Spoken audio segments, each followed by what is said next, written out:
Tell me if you would buy this stock. It is a stock of a company that's expected to grow its revenue by 150% just over the next 12 months. It has 85% gross margins, 85%, and its operating margin is 80%. And right now, it is trading for just 7 times forward earnings-ish. Well, that company is Micron. And the big question that a lot of people must be wondering is, why is this stock so cheap? My name is Brian Stoffel. At the time of this recording, I do not own shares of Micron, but let's take the next couple of minutes to try and explain how this can even be possible. Now, the main reason that Micron is as cheap as it is because it exists, memory chips, in a unit that an industry that has traditionally been very cyclical. And investors remember this, especially investors who've been burned in the past. They remember that from 2015 to 2016, shares fell by 70%. In 2018, by 54%. As recently as 2022, shares fell 50%. And in fact, in 2022, gross margins, okay, not operating margins, but gross margins were negative for over a year. So for every dollar in chips that they sold, they lost 33 cents. That's what happens when you expand capacity and demand dries up. Those gross margins, if you can make something for $1 and sell it for $8, not even including sales and marketing, not even including research and development, not even including taxes. If you can do that, that's the difference maker for companies like Micron. And understanding gross margins is the key to understanding what's going on with Micron. Now, before the last couple of quarters, the peak gross margins that the company has had on a quarterly basis in its previous cycles has been 61%. 61%. So they could make something and they could sell it, and they had a 61% gross margin. If they sold it for $1, they kept 61 cents. Okay, so it cost them 39 cents to make. That's long-term median, so if you take all those cycles into account, is 25%. And it got as low as 9% for a full fiscal year in the trough of 2023. But we live in a different world right now where things have changed for Micron. And you'd know this if you just follow the stock. It has been absolutely explosive. What has changed? AI. AI broke the memory market. Micron was selling something that was important for some of the world, and now it is the thing that is super important for anyone who wants to build out AI infrastructure. And oh, by the way, there's only a couple of players that offer what it is Micron has. In just last quarter and expected next quarter is dwarfing the amount of revenue the company has made in years past. And their high bandwidth memory chips, the newest iteration of their memory chips, are sold out throughout fiscal 2027. That's next fiscal year. But here's the thing that I think that most people, if you don't really dive into Micron, don't understand. It is not, and I say this again, it is not that the company is selling more of its memory chips. It is expanding capacity, so it's some of that. But that is not why the stock has moved. That is not why revenue has exploded, as you saw previously. That is not what's going on here. It's that they're selling roughly the same number of chips at insane prices. Where do we see that? In gross margin. In fact, if you were to break it down, the source of the dollar growth that Micron has had, I would say only 10 to 20% is because they're selling more chips. The other 90% is because of the mix of the chips they're selling, and those high bandwidth ones are important, and the price that they're able to charge for them. They are insane prices. It would be like a gas station still selling the same amount of gas as they did before. It's just that they're now charging $20 per gallon instead of $4 per gallon. Now, the bits or the actual chips that they're selling, those are physics kept. And what I mean by that is it takes time to build new factories and bring them online and bring them into production and increase the capacity. And it is true that the company is expanding that in New York, in Taiwan, and they will be increasing their capacity. We're going to assume by about 20% per year moving forward. But everything else that's happened is because of price. It's all because of the price that end users are willing to pay. Now, why am I talking about Micron? Well, just 2 weeks ago, I made this video. 25 AI stocks ranked from the safest to the most likely to crash. And I put them in 4 different buckets. The riskiest, where I thought they had a high probability of losing money over the next 10 years. Then I had wide variance. These stocks could go way up or way down. And then I had 2 other categories that we're not going to pay attention to for the purposes of this video. The point is that I put Micron in that riskiest bucket where it was almost guaranteed to lose money. It's definitely the call that I got the most pushback on in the comments section. And it's worth noting that 2 things have changed in just the 2 weeks since I made this video. The first thing is that shares are down by 25%. And as you can see, I used valuation in that calculation. With shares down by 25%, that changes some of the math. But that's not the only thing that changed. The company reported earnings that night. And when they did, they unleashed a new weapon that we have to talk about called Strategic Customer Agreements, or SCAs. Those are long-term take-or-pay contracts that are meant to kill the cyclicality of the industry where Micron typically functions. So a little bit of details about this. They said that they had signed 16 contracts total, that these contracts, they are over the next 5 years, were they accounted for minimum revenue of $100 billion. Now, to put that in perspective, that's not $100 billion per contract. That's take all these contracts over the next 5 years, $100 billion. So it's about a $20 billion per year guaranteed revenue. Now, to just, again, put that in perspective, that is a lot of revenue, especially compared to where Micron has been in the past. They also have $22 billion in customer deposits already, or letters of credit as collateral for this, which is really juicing the company's free cash flow. And they revealed that about half of all revenue should be covered by these targets by the end of a 5-year period. So 5 years, 16 contracts signed, 14 of those have pricing lanes dealed in those. So let's talk about those pricing bands, okay? The pricing bands create a ceiling, and the ceiling of those are typically what today's prices are. So I would say gross margins of mid to high 80s. That's right. The company has 80%-ish gross margins today. And the floor, what they said, represents something that is meaningfully above our previous quarterly cyclical high, which was 61%. So we'll assume that the floor of these contracts is a 65% gross margin. Now that's really important because remember, 25% is the long-term average. And so the idea here is these are take-or-pay contracts with 5-year terms, and they, at the worst case scenario, are still going to have gross margins that are twice as high, more than twice as high as they have been in the past. So what does this mean for the valuation moving forward? Before we dive into that, if you enjoy content like this, I think you'd be a perfect candidate to join my program, Stock Investing Mentor, which comes in 3 parts. The first part is you get live, real-time access to my portfolio and alerts and videos explaining everything that I do as I do them. Second, you get ongoing coverage of what I call the antifragile stock universe, and every month, top 5 stocks that I would buy if I was starting a portfolio today. And third, 24/7 access to a live online investing community and 1 hour of live weekly training that is recorded if you can't make it every week. You also get absolutely free access to Stock Simplifier 2.0, which I've pulled up right here. And as you can see, Stock Simplifier helps you deal with the business, its phase of the growth cycle, its moat, its growth. Right here, I've pulled up Micron's page for its moat.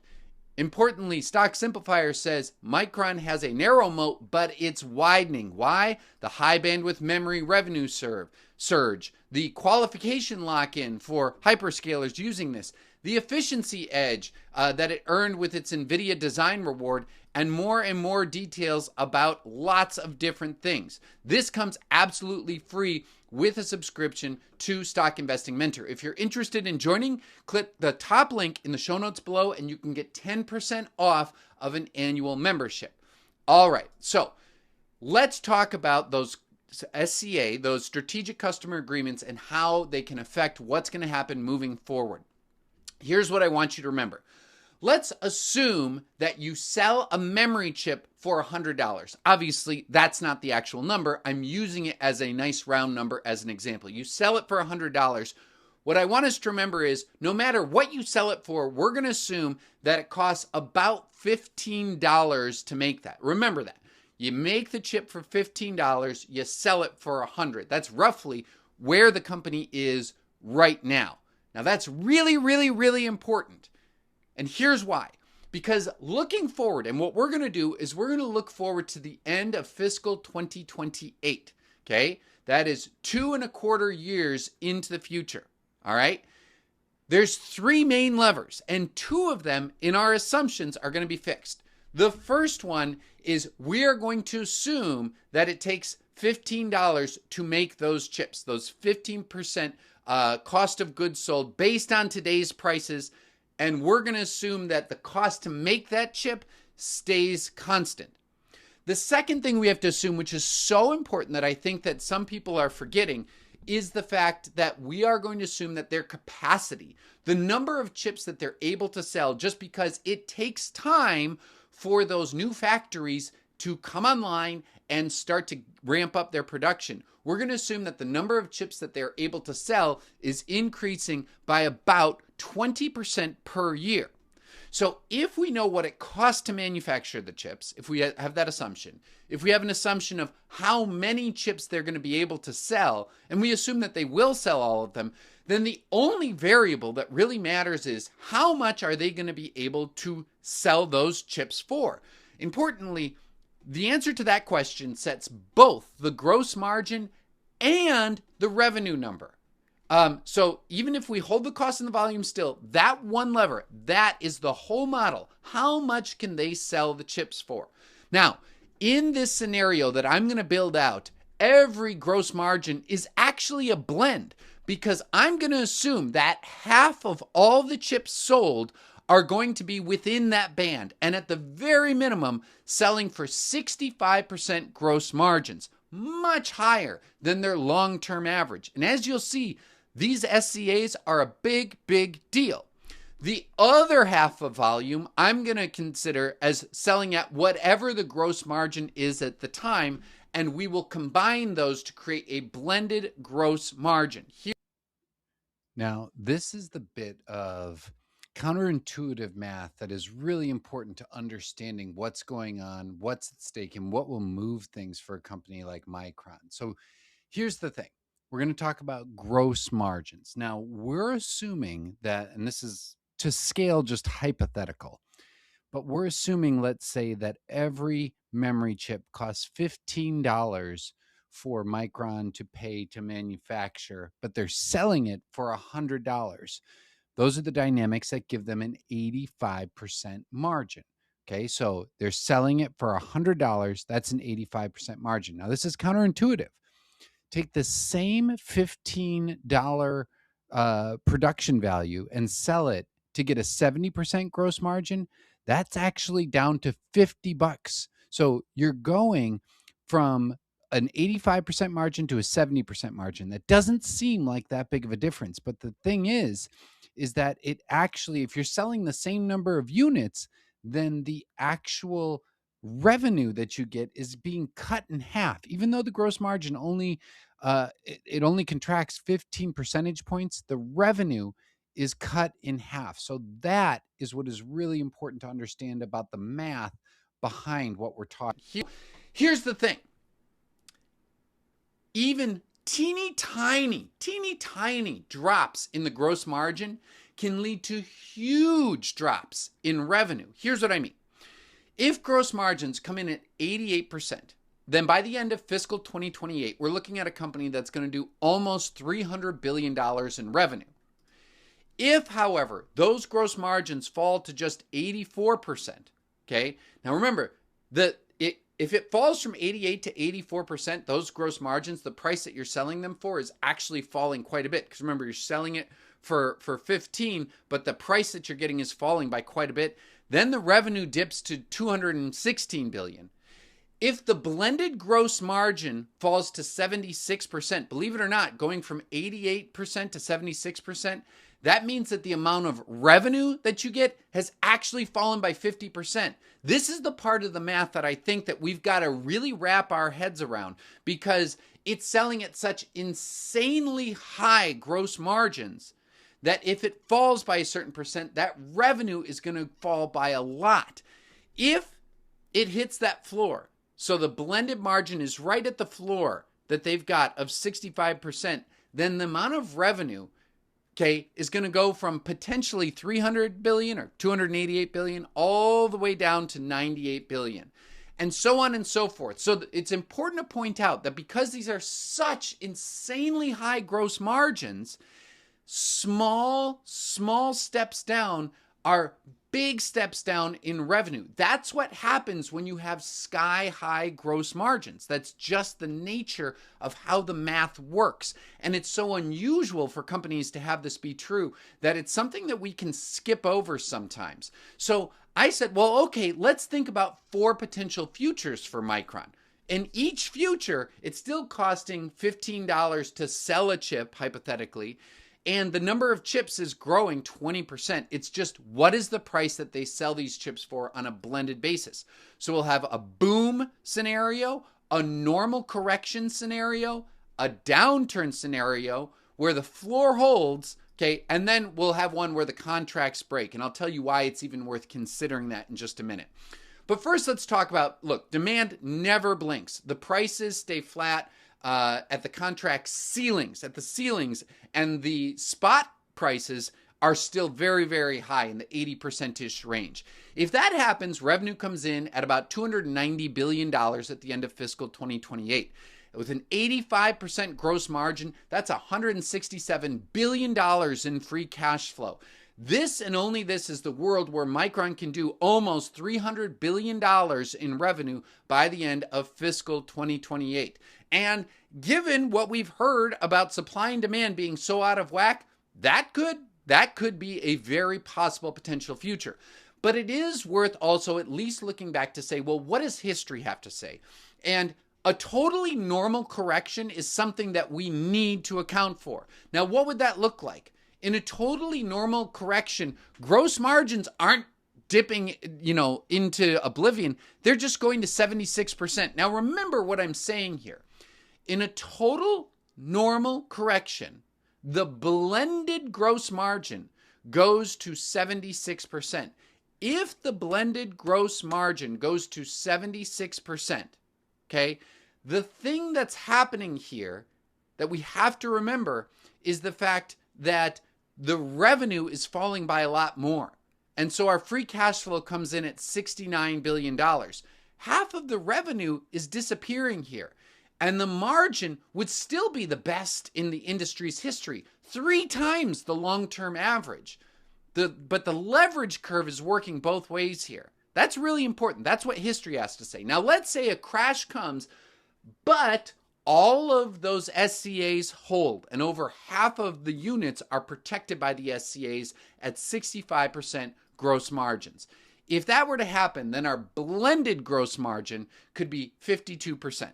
Okay, but the revenue is just down to 72 billion, which again would be phenomenal given the company's history, but in the world that we live in today would be a huge step down in terms of expectations. Free cash flow would still be extremely strong on a historical basis of $27 billion.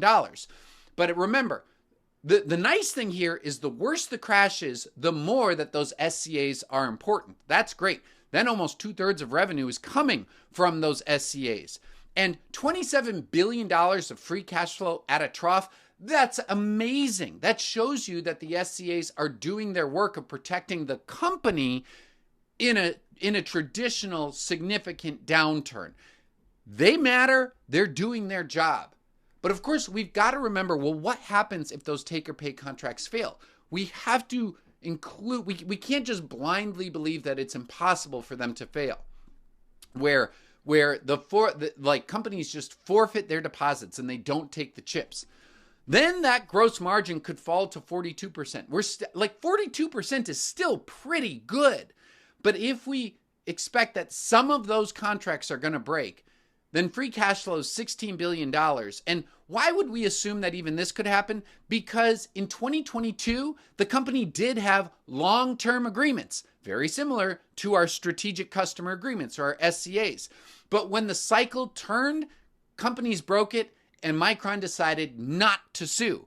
This has happened in other industries as well. When the polysilicon take-or-pay was breached en masse, when the spot prices fell more than 90%. Look, these take-or-pay contracts are great, but they can be broken, and we have to take that into consideration. We can't blindly hope that this might work. So same company, but 4 different worlds. In one, the boom scenario, the company hits almost $300 billion in revenue in fiscal 2028, has $167 billion in free cash flow. Scenario 2, which is the most historically normal scenario, gross margins falling to a blended 76% is still awfully good, and $70 billion in free cash flow is still awfully good, but that $7 billion is less than half of the boom scenario. In a downturn, then we see $72 billion in revenue, 52% gross margins, and if those contracts are breached, falling to 42% gross margins, then we get about $60 billion in revenue. That's a 10x spread in the cash flows, from $16 billion in the red to $167 billion in the green. Those are off of identical volume units. So what does that mean for the valuation? Well, here's the thing. If scenario 1 holds, then Micron is going to get a higher multiple. It will get a higher multiple. And even if it is a cycle top in 2028, if the cyclicality is broken and this memory demand will last forever, I could see this earning a 20% free cash flow margin. Now, that's unheard of for companies at the top of a cycle. But that would mean that the company could be worth $3 trillion by the end of 2028, which is triple where it is today. What if a normal scenario happens? Well, if the normal scenario happens, importantly, that re-rating by investors is not going to happen. It is not going to happen. If we get a normal scenario, then we're not sitting at the top of a cycle. Then we've started to go down. And counterintuitively with cyclical companies, as you go down in the trough of sales of a cycle, your price to free cash flow actually increases. It's counterintuitive. That's how cyclical works. So for the rest of these 3, we're going to assume that the multiple holds with where it normally is in the cyclical industry. So if we say 16 times free cash flow, that would be a $1 trillion company, which is basically what the company's worth today. Now, if it was a significant downturn and we give it a 20 times free cash flow, which again is the same as we're giving in the green, but it's normal for a cyclical company coming down, we're still looking at roughly a $500 billion company, but that would mean that shares fall by as much as 50% from today. And in the worst case scenario, we're still giving the company 14 times free cash flow on average. About $190 billion is what it would be worth. And that's important to point out. That's 81% down from where it is today, roughly. So half of the extra damage in scenario 4 isn't the cash flow. It's actually the multiple. If the contracts break, then the market's going to know. And so you've got to remember that those multiples really matter as well. So what's the verdict on owning Micron? Was I wrong? Does it need to be reconsidered? Well, I gave a scenario. Now, you can adjust these numbers however you like, but I'm showing you my math. If I assume a 25% chance of the boom scenario, and it's worth pointing out, all the commentary we hear makes us believe that that boom scenario could very well happen. But it's also worth pointing out that in this industry, no shortage has ever lasted 4+ years. And 7 times the cost of the input, which is what it is right now. Okay, making for 15, selling for 100. That's the strongest supply magnet in history. What do we mean by supply magnet?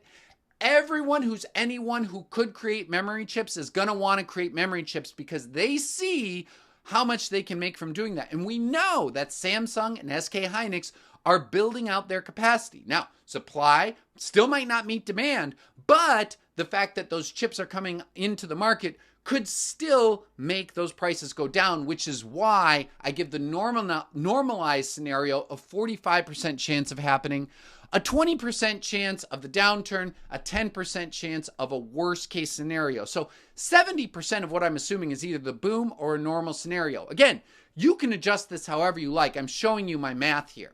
So if we do that, we see what the company is worth today. If we blend those probabilities, then the company by the end of 2028 is worth about $1.3 trillion. That might seem a little bit frustrating for some, but the blended outcome is still a 12% annualized return, which is better than the market's long-term average. So that means that the company is probably a buy if you agree with those probabilities that I just put up there. That's not bad. But it's also worth pointing out that a lot of it depends on how much weight you give to that boom scenario. That's really everything. So what do you have to believe to buy shares at $900 today? If you believe there's a 23% chance of boom odds, that makes it a market matching investment. If you believe that it could come up to 29% and we just take away from the normalized scenario, then it's 15% returns per year. That's also very good. And look, if we make the split even more aggressive, very aggressive. So let's say I give a 40% chance of the boom, a 35% chance of the normalized. So that's already 3/4. What's that? Just 17% of the downturn, 8% chance of the worst case scenario. Then we're looking at a stock that could be worth $1.65 trillion by the end of fiscal 2028. That's 23% returns per year. So all of a sudden, these SCAs have really changed things for Micron. The base case, remember, is about 12% returns per year. So how does that change my thinking about this? Well, remember, when I originally made my video, I put it in the riskiest. But today, I would change that to say it would be in the wide variance one. Why the wide variance? Because remember, it really is either, if it's in the boom, then it's going to 2 or 3 or 4x in the next couple of years. If it's anywhere else, it's not going to do well. Even the normalized scenario, that's dead money. That's no returns, while the market averages 10% per year. So I think this is a wide variance. It could be a multi-bagger moving forward, or it could lose 50% of its value. And I don't really see it landing anywhere in between. Remember, the bulls aren't arguing probabilities. The main thing that they're arguing is that this company will stop being valued as a cyclical company, and it will start being valued as a compounder that is no longer cyclical. That's the whole thing. If the company can accomplish that, then it is going to be a multi-bagger. There are no questions about it. Now, what do you need to watch to see whether or not it does this? 4 things. Listen for comments about hyperscalers. We're talking Meta, Microsoft's Azure, AWS, what have you. They're going to talk about how much they plan to spend on capital expenditures for AI data centers towards the end of this year. That's going to be a big signal. Number 2, keep an eye on customer inventory days, because when that creeps up, that's the first sign of problems. We saw that in 2022. Number 3, keep an eye on what the spot price is, because if that spot price is falling, even if supply doesn't meet demand, if the gap between supply and demand narrows as more capacity comes online, then that spot price could fall. Keep an eye on that. And then also definitely keep an eye on those new factories coming online. There's one in Idaho, there's one in upstate New York, there's one in Taiwan, and there's the ones that Samsung and SK Hynix are building as well. Look, there's 3 things to remember here. Number 1, those SCAs genuinely transformed Micron, the company. No argument. I think it did widen the moat. The catastrophe case is not that bad. It is contractually gone, and investors should feel good about that. But it doesn't transform the stock. At between $1.0 and $1.1 trillion, the price today already assumes that this transformation is largely going to work. The business risk is pretty much taken care of. The price risk is different. The contracts, the SCAs, they fix the first. Your entry point is what fixes the second. So that is the thing to remember. Let me know what you think about Micron moving forward, and if this helps, in the comments section below. Until next time, Brian